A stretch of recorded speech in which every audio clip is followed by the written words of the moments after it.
ऑस्ट्रेलियाई सांसद बोले, काश सीएम योगी हमें कुछ दिनों के लिए मिल जाते।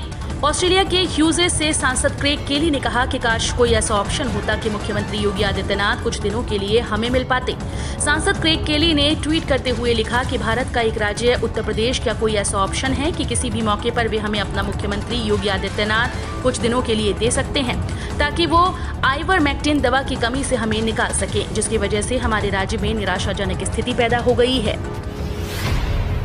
व्यापारियों को बिजली बिल में छूट देने की तैयारी में यूपी सरकार, फिक्स्ड और डिमांड चार्ज में राहत। उत्तर प्रदेश की योगी सरकार जल्द ही व्यापारियों को बिजली बिल में रियायत दे सकती है। दरअसल कोरोना महामारी के दूसरे फेज में सरकार द्वारा आंशिक लॉकडाउन लगाया गया।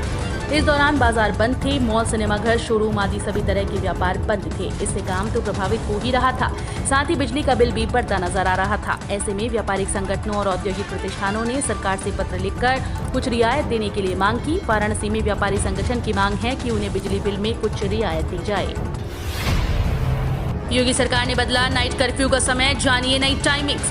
उत्तर प्रदेश में कोरोना के मामलों में कमी के बाद योगी सरकार ने कुछ और ढील का ऐलान किया है। कोरोना संक्रमण की बेहतर होती स्थिति को देखते हुए सीएम योगी आदित्यनाथ ने रात्रिकालीन कोरोना कर्फ्यू की टाइमिंग में बदलाव कर दिया। राज्य सरकार की तरफ से जारी गाइडलाइंस के मुताबिक अब नाइट कर्फ्यू रात्रि 10 बजे से सुबह 6 बजे तक लागू रहेगा। वीकेंड लॉकडाउन पहले की तरह प्रभावी रहेगा। ये निर्णय सीएम योगी ने रविवार को अधिकारियों के साथ बैठक में लिया।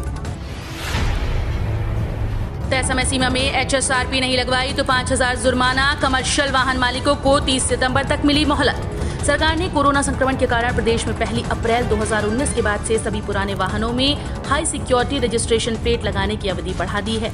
कमर्शियल वाहनों में 30 सितंबर तक एचएसआरपी लगवानी होगी। वहीं निजी वाहनों के अलग अलग नंबर के आधार पर अलग अलग डेडलाइन तय की गई है। हालांकि 15 नवंबर 2022 तक सभी वाहनों पर नई प्लेट लगवाना अनिवार्य होगा। उत्तर प्रदेश में अभी ऑनलाइन क्लास की इजाजत। राज्य में 1 जुलाई से प्रशासनिक काम के लिए स्कूल खुल गए हैं। हालांकि बच्चों को अभी ऑनलाइन ही क्लास करने के लिए कहा गया। राज्य सरकार ने केवल टीचिंग और नॉन टीचिंग स्टाफ को स्कूल आने की इजाजत दी है। आज से यूपी के लोगों के लिए कुछ खास करने जा रहे हैं सीएम योगी। यूपी के सीएम योगी आदित्यनाथ आज सुबह पुनः शुरू किए जा रहे जनता दर्शन कार्यक्रम में लोगों की समस्याएं सुनेंगे। सरकारी सूत्रों ने रविवार को ये जानकारी दी। उन्होंने बताया कि सीएम योगी के सरकारी आवास 5 कालिदास मार्ग पर सोमवार से जनता दर्शन कार्यक्रम का आयोजन पुनः प्रारंभ किया जा रहा है। जनता दर्शन कार्यक्रम में मुख्यमंत्री कल प्रातः 9 बजे लोगों से मिलकर उनकी समस्याओं को सुनेंगे और उनके समाधान के लिए संबंधित अधिकारियों को आवश्यक दिशा निर्देश देंगे। पंचायत चुनाव में मिली सफलता के बाद बोले डिप्टी सीएम, यूपी में फिर भाजपा बनाएगी सरकार, जीतेंगे 300 सीट। यूपी पंचायत चुनाव में भाजपा की जीत के बाद पार्टी पदाधिकारियों ने विधानसभा चुनाव में भाजपा की जीत की दावेदारी अभी से ठोक दी। डिप्टी सीएम केशव प्रसाद मौर्य ने कहा कि 2022 में भाजपा फिर सरकार बनाएगी। प्रदेश में 300 से ज्यादा सीट्स जीतेंगी, क्योंकि देश के लोग जानते हैं कि केवल नरेंद्र मोदी के हाथ में वो सुरक्षित है। उन्होंने देश के बलिदानी सपूतों, होनहार पदक विजेता और आरएस टॉपर के नाम से अलग अलग सड़कों के निर्माण करने को कहा। यूपी सरकार की खास योजना, महिलाओं को हर महीने मिलेंगे 4,000 रुपए। कोरोना वायरस के संकट में बहुत लोगों को आर्थिक संकट का सामना करना पड़ रहा है। हालांकि सरकार ने सीधे मदद पहुंचाने के साथ ही अलग अलग योजनाओं से लोगों का सहयोग किया है। इसी क्रम में उत्तर प्रदेश सरकार ने भी महिलाओं के लिए एक योजना शुरू की, जिसके जरिए महिलाओं की हर महीने आर्थिक मदद की जानी है। इस योजना में महिलाओं को सरकार की ओर से रोजगार उपलब्ध करवाया जाएगा और इसके बाद उन्हें अच्छे पैसे भी दिए जाएंगे। यूपी में विकास के लिए सीएम योगी का नया फॉर्मूला, जनप्रतिनिधियों की मदद को मिलेंगे मैनेजर। नगरीय निकायों के बाद पंचायत चुनाव में भी भाजपा अपना परचम लहरा चुकी है। अब इनके माध्यम से योगी सरकार विकास योजनाओं को बेहतर ढंग से बनाना और लागू करना चाहती है। इसके लिए जनप्रतिनिधियों के सहयोग के लिए निकायों में डिग्री धारक मैनेजर और इंजीनियर्स की भर्ती की जाएगी। इस संबंध में कार्य योजना बनाने के निर्देश मुख्यमंत्री योगी आदित्यनाथ ने दिए हैं। लखनऊ विकास प्राधिकरण आवंटियों के लिए लगाएगा शिविर, भूखंड की होगी रजिस्ट्री। लखनऊ विकास प्राधिकरण अपनी योजनाओं में भूखंड, चबूतरा, दुकान व वाणिज्यिक भूखंड की रजिस्ट्री करेगा। डीएम और लपरीवा उपाध्यक्ष अभिषेक प्रकाश के आदेश पर आज सोमवार यानी 12 जुलाई से शिविर लगाकर अभियान के रूप में निबंधन की कार्यवाही की जाएगी। यही नहीं, अब तक जितनी भी संपत्तियां बेची गई हैं उनका पूरा पैसा जमा है और कोई विवाद नहीं है तो आवंटी सीधे रजिस्ट्री करवा सकेगा। यूपीपीएससी कृषि सेवा प्रीलिम्स एडमिट कार्ड, ये है एग्जाम डेट और वैकेंसी डिटेल। उत्तर प्रदेश लोक सेवा आयोग ने कृषि सेवा 2021 परीक्षा शेड्यूल जारी कर दिया है। UPPSC agriculture services exam schedule के अनुसार यूपीपीएससी कृषि सेवा 2021 प्रारंभिक परीक्षा 1 अगस्त 2021 को आयोजित की जाएगी। परीक्षा पहले मई 2021 को आयोजित होने वाली थी। जिन उम्मीदवारों ने इस भर्ती अभियान में ऑनलाइन आवेदन किया था वे यूपीपीएससी की आधिकारिक वेबसाइट uppsc.up.nic.in पर जाकर जरूरी डिटेल्स चेक कर सकते हैं। लखनऊ में 332 पदों के लिए रोजगार मेला 15 को। हाई स्कूल से लेकर इंटर पास 18 से 32 वर्ष आयु के सेवा योजन कार्यालय में पंजीकृत बेरोजगारों के लिए 15 जुलाई को ऑनलाइन रोजगार मेला लगेगा। साक्षात्कार के लिए बेरोजगारों को लालबाग स्थित क्षेत्रीय सेवा योजन कार्यालय आने की जरूरत नहीं है। 332 पदों के लिए लगने वाले मेले में नौकरी पाने वालों को 10,500 से 11,000 रुपए प्रतिमाह वेतन मिलेगा। जिला सेवा योजन अधिकारी प्रीति चंद्रा ने बताया कि युवाओं की ऑनलाइन काउंसलिंग भी की जा रही है। 23 जुलाई से किशनगंज अजमेर ट्रेन पटरी पर दौड़ेगी। हफ्ते में 3 दिन चलेगी। यूपी के 8 स्टेशन पर रुकेगी। कोरोना संक्रमण का ग्राफ नीचे गिरते ही रेलवे ने रफ्तार पकड़नी शुरू कर दी। अब धीरे धीरे ट्रेन को शुरू किया जा रहा है। नॉर्थ वेस्टर्न रेलवे ने कटिहार अमृतसर स्पेशल ट्रेन संचालन के बाद एक और नई ट्रेन किशनगंज अजमेर के बीच चलाने का फैसला किया। रेलवे के मुताबिक बिहार के किशनगंज अजमेर के बीच ट्रेन सप्ताह में 3 दिन चलाई जाएगी। गाड़ी संख्या 05715 किशनगंज 23 जुलाई से हर शुक्रवार, रविवार और मंगलवार को सुबह 6 बजे चलेगी।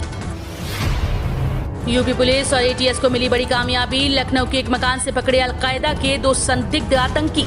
उत्तर प्रदेश के लखनऊ में दुबग्गा इलाके में उस समय हड़कंप मच गया जब पुलिस और एटीएस की टीम्स ने एक घर को घेर लिया। बताया जा रहा है कि यहाँ एक घर में पुलिस और एटीएस को आतंकियों के छिपे होने की सूचना मिली थी। पूछने के बाद अलकायदा के ये 2 संदिग्ध आतंकी हिरासत में लिए गए। यूपी सरकार पर बरसे अखिलेश, बोले लोकतंत्र की धज्जियां उड़ाकर लड्डू खा रहे योगी। ब्लॉक प्रमुख चुनाव के मुद्दे पर एसपी प्रमुख अखिलेश यादव ने यूपी की योगी सरकार पर हमला बोला। ब्लॉक प्रमुख चुनाव में हुई हिंसा पर अखिलेश ने कहा कि योगी सरकार ने योजना करके चुनावी हिंसा करवाई। प्रदेश पार्टी कार्यालय में अखिलेश यादव ने कहा, पंचायत चुनाव में समाजवादी पार्टी के सदस्य सबसे ज्यादा जीते, लेकिन जब अध्यक्ष का चुनाव हुआ तो हिंसा का नंगा नाच हुआ। यूपी, दिल्ली और हरियाणा में मानसून का काउंटडाउन शुरू, बदला मौसम का मिजाज। उत्तर भारत के कई राज्यों में मानसून का काउंटडाउन शुरू हो चुका है। अभी भी लोग बारिश का इंतजार कर रहे हैं। मौसम विभाग के मुताबिक 15 जुलाई के बाद मानसून दिल्ली, यूपी और हरियाणा के कई इलाकों में दस्तक देगा। ऐसे में अभी से विभाग ने यूपी, बिहार, दिल्ली सहित कई राज्यों में बारिश में चेतावनी जारी कर दी है। मौसम विभाग ने वेदर अपडेट करते हुए कहा कि 11 से 13 जुलाई के बीच जम्मू कश्मीर, यूपी, हिमाचल और उत्तराखंड जैसे राज्यों में बारिश होगी। वहीं हरियाणा, पंजाब और दिल्ली में भी बारिश का असर दिखेगा। मायावती ने बोला, हमला सरकारें बढ़ती महंगाई को लेकर गंभीर नहीं। बहुजन समाज पार्टी अध्यक्ष और उत्तर प्रदेश की पूर्व मुख्यमंत्री मायावती ने केंद्र सरकार और राज्य सरकारों पर रविवार को आरोप लगाया कि वे पेट्रोल, डीजल और रसोई गैस जैसी रोजमर्रा की जरूरी वस्तुओं की लगातार बढ़ती कीमतों को लेकर गंभीर और चिंतित नहीं है। बसपा प्रमुख ने ट्वीट किया, देश में पेट्रोल, डीजल, रसोई गैस और दूध आदि जैसी रोजमर्रा की जरूरी वस्तुओं की कीमत जिस तरह लगातार बढ़ रही है, उससे महंगाई आसमान छू रही है और लोगों का जीवन दुखी और त्रस्त कर रही है। पूर्व मुख्यमंत्री कल्याण सिंह की सेहत स्थिर, संक्रमण काफी कम हुआ। प्रदेश के पूर्व मुख्यमंत्री कल्याण सिंह की सेहत में लगातार सुधार हो रहा है। उनके शरीर का संक्रमण काफी कम हुआ। पीजीआई निदेशक डॉक्टर आर.के. धीमन ने इलाज में लगी डॉक्टर्स की टीम के साथ निरीक्षण कर उनके स्वास्थ्य की जानकारी मिली। निदेशक ने बताया कि पूर्व मुख्यमंत्री Kalyan Singh critical care medicine विभाग के आईसीयू स्टाफ और रिश्तेदारों के साथ भी बातचीत कर रहे हैं। ब्लड प्रेशर और दिल की धड़कन सामान्य है। कार्डियोलॉजी, न्यूरो, नेफ्रोलॉजी व क्रिटिकल केयर मेडिसिन विभाग के डॉक्टर्स की टीम 24 आवर्स निगरानी में लगी हुई है। पीएम मोदी की देशवासियों से अपील, पद्म पुरस्कार के लिए जमीन पर काम करने वाले लोगों का भेजे नाम। प्रधानमंत्री नरेंद्र मोदी ने रविवार को देश के लोगों से कहा कि वे पद्म पुरस्कारों के लिए प्रेरणादायी लोगों के नामों का सुझाव दें। पीएम मोदी ने इसे पीपल्स पद्म नाम दिया। पद्म पुरस्कार के लिए नामांकन की आखिरी तारीख 15 सितंबर है। जनसंख्या नीति का ऐलान, सीएम योगी बोले, प्रजनन दर कम करने की जरूरत। मुख्यमंत्री योगी आदित्यनाथ ने रविवार को उत्तर प्रदेश जनसंख्या नीति 2021-2030 जारी की। विश्व जनसंख्या दिवस पर हुए इस कार्यक्रम में योगी ने कहा कि समय समय पर इस पर चिंता जताई गई कि बढ़ती जनसंख्या विकास में बाधक हो सकती है। पिछले 4 दशकों से इसकी कई बार चर्चा हुई। जिन देशों, राज्यों ने इसके लिए प्रयास किया, वहां सकारात्मक नतीजे देखने को मिले। विश्व जनसंख्या दिवस के मौके पर सीएम आवास पर यह कार्यक्रम आयोजित किया गया। इस दौरान जनसंख्या स्थिरता पखवाड़े का उद्घाटन भी किया गया। भारत को बदनाम करने का ठेका ले रखा है क्या? टिकैत के यूएन वाले बयान पर बीजेपी किसान मोर्चा हमलावर। भारतीय किसान संघ के नेता राकेश टिकैत के संयुक्त राष्ट्र से जुड़े बयान पर भाजपा किसान मोर्चा के अध्यक्ष राजकुमार चाहर ने तंज कसा।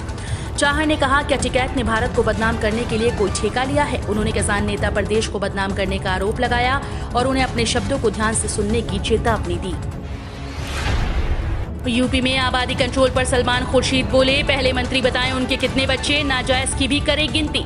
कांग्रेस के वरिष्ठ नेता और पूर्व विदेश मंत्री सलमान खुर्शीद ने उत्तर प्रदेश में जनसंख्या नियंत्रण बिल को लेकर विवादास्पद बयान दिया। सलमान खुर्शीद ने कहा कि प्रदेश में जनसंख्या नियंत्रण बिल लागू करने से पहले सरकार के नेता और मंत्री बताएं कि उनके कितने बच्चे हैं, साथ ही ये भी बताएं कि इनमें से कितने बच्चे अवैध हैं। सलमान खुर्शीद उत्तर प्रदेश के फर्रुखाबाद में पत्रकारों के साथ बातचीत कर रहे थे। एम्स कल्याणी में कई पदों पर निकली वैकेंसी, 1.68 लाख रुपए तक होगी सैलरी।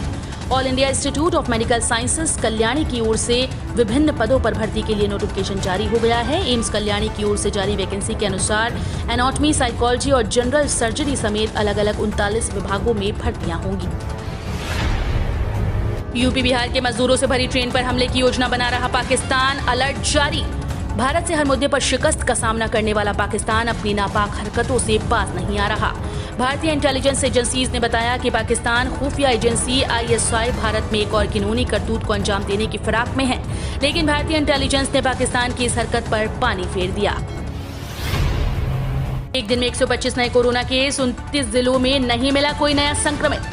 उत्तर प्रदेश में कोरोना महामारी की दूसरी लहर की स्थिति नियंत्रण में है। संक्रमण दर न्यूनतम स्थिति में है। बीते 24 घंटों में 2.40 लाख कोविड सैंपल की जांच की गई और पॉजिटिविटी रेट 0.04% रहा। प्रदेश में अब तक 6,06,17,000 से अधिक टेस्ट हो चुके हैं। ये देश में किसी एक राज्य द्वारा की गई सर्वाधिक कोविड टेस्टिंग है। बीते दिन 29 जिलों में संक्रमण का एक भी नया केस नहीं पाया गया, जबकि 42 राज्यों में सिंगल